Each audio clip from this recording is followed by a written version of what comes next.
কাঁঠাল বীজের রেসিপিটি এইভাবে রান্না করলে এক মুঠো ভাত বেশি খাবেন। দীপ্তি কিচেনে সকল বন্ধুদের স্বাগত। আজকে আমি এখানে কাঁঠাল বীজ নিয়ে চলে এসেছি। এই কাঁঠাল বীজের একটা দুর্দান্ত সুস্বাদু রেসিপি আপনাদের সঙ্গে শেয়ার করব। এই রেসিপিটি এত টেস্টি হয় আর এত সুন্দর খেতে হয়, খুবই টেস্টি একটা রেসিপি। সেটা হচ্ছে ডিম দিয়ে কাঁঠাল বীজের ডাল। করবেন না, আশা করছি ভালো লাগবে, দেখতে থাকুন। আমি এখানে কিছু কাঁঠাল বীজ নিয়েছি। আমি গাছ থেকে কাঁঠাল পেড়ে নিয়ে এসে বীজগুলোকে ছাড়িয়ে নিয়ে রোদে 2-3টে রোদে দিয়ে শুকিয়ে নিয়েছি। বেশ ভালো করেই শুকিয়ে নিয়েছি, ছাড়ানোর সুবিধা হবে। একদম খটমট করছে। আর এইভাবে শুকিয়ে নিলে খুলতেও ছাড়িয়ে নিতেও ভালো লাগবে বা সুবিধাও হবে। এই কাঁঠাল বীজের যে কোনো রেসিপি খেতে দুর্দান্ত লাগে, তাই আজকে কাঁঠাল বীজের আমি ডালের রেসিপি দেখাবো। বিনা ডাল ছাড়াই এই রেসিপিটি তৈরি করব। আমি একটা পাতার মধ্যে ঢেলে নিচ্ছি। এখানে বীজগুলো নিয়ে নিয়েছি। সাদা শক্ত খোসাগুলো আমি উঠিয়ে নেব। কাঁঠাল বীজের আমি কিভাবে ছাড়াচ্ছি দেখিয়ে দিচ্ছি। এইভাবে খোসাগুলোকে হাতে করে একটু টেনে টেনে ছাড়িয়ে নিতে হবে। এইভাবে একটু টান দিলেই উঠে আসবে। আমি 2-1টা দেখিয়ে দিচ্ছি।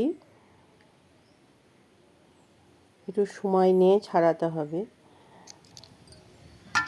এইভাবে প্রতিটি বীজই আমি ছাড়িয়ে নেব।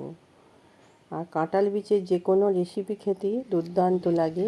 যেমন হচ্ছে কাঁঠাল বীজের ভর্তা, অনেকে কাঁঠাল বীজের তরকারিও করে। পুঁই শাক দিয়ে কাঁঠাল বীজের তরকারি হয়।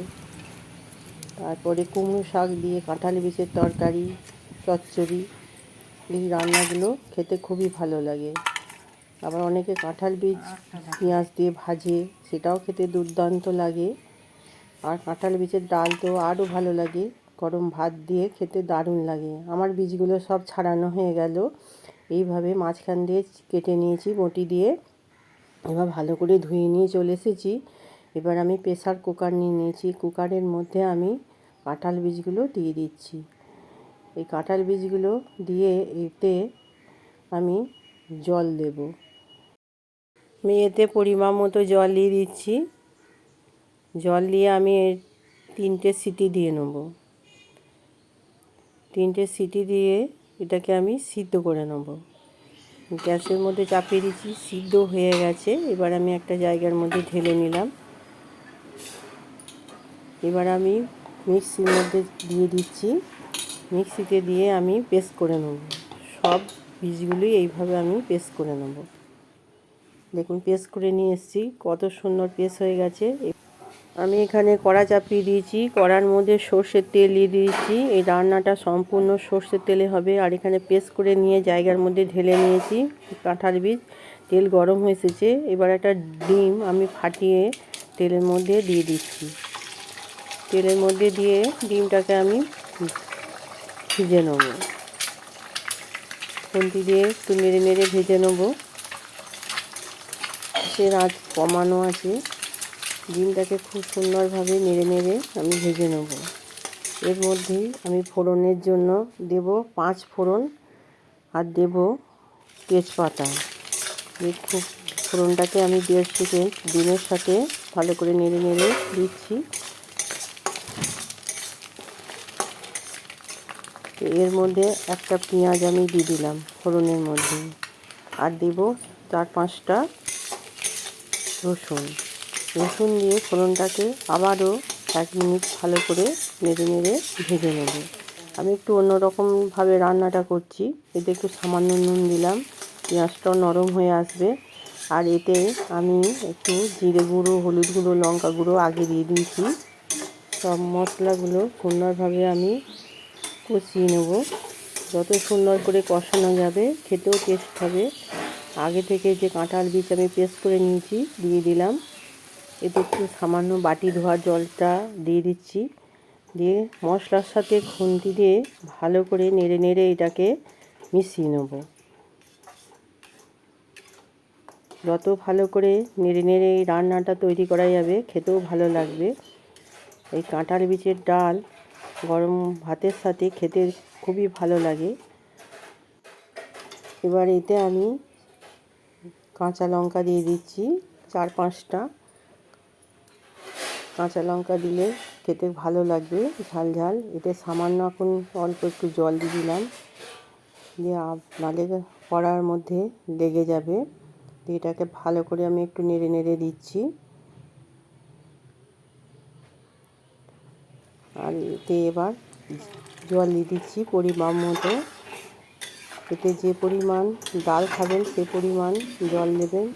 আর কাঁঠাল বীজের ডাল একটু পাতলা খেতেই ভালো লাগে। এতে আমি পরিমাণ মতো চিনি দিয়ে দিচ্ছি, লবণ দিয়ে দিচ্ছি।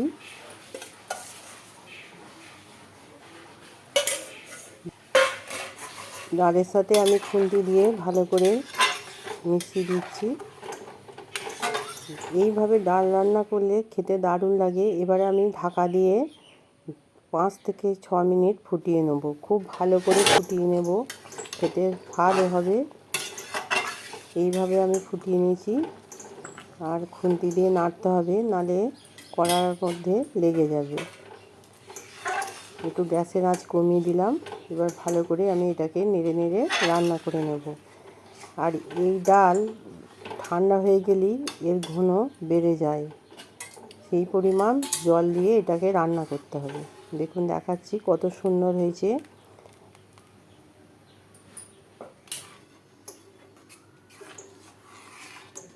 কাঁঠাল বীজের এই রেসিপিটি আমার তৈরি হয়ে গেল। এবার আমি একটা জায়গার মধ্যে ঢেলে নেব। বন্ধুরা, এই কাঁঠাল বীজের এই রেসিপিটি খুবই ভালো লাগে খেতে, গরম ভাতের সাথে খুবই ভালো লাগে। আর এই ডালের ঘনত্বটা দেখাচ্ছি, দেখুন কত সুন্দর হয়েছে। খুবই একটা সুস্বাদু টেস্টি খাবার। আর এই ডাল থাকলে আর কোনো রেসিপির প্রয়োজনই হয় না, শুধু একটু আলু ভাতে দিয়ে এই রেসিপিটি দিয়েই ভাত খাওয়া হয়ে যায়। আমি একটা জায়গার মধ্যে ঢেলে দিচ্ছি। আর এই রেসিপিটি ভাতের সাথে খুবই খেতে ভালো লাগে। আপনারা একবার এইভাবে তৈরি করবেন, গরম ভাতের সাথে এরকম ডাল দিয়ে খেতে দুর্দান্ত লাগে। দেখুন ডালটা ঠান্ডা হয়ে গেছে, কতটা এর ঘনত্ব বেড়ে গেছে। আমি নামিয়ে দিয়ে 5 মিনিট পর দেখাচ্ছি, দেখুন কতটা ঘনত্ব বেড়ে গেছে। আমার এই রেসিপিটি যদি ভালো লাগে অবশ্যই লাইক, শেয়ার, একটা সাবস্ক্রাইব করবেন। ধন্যবাদ।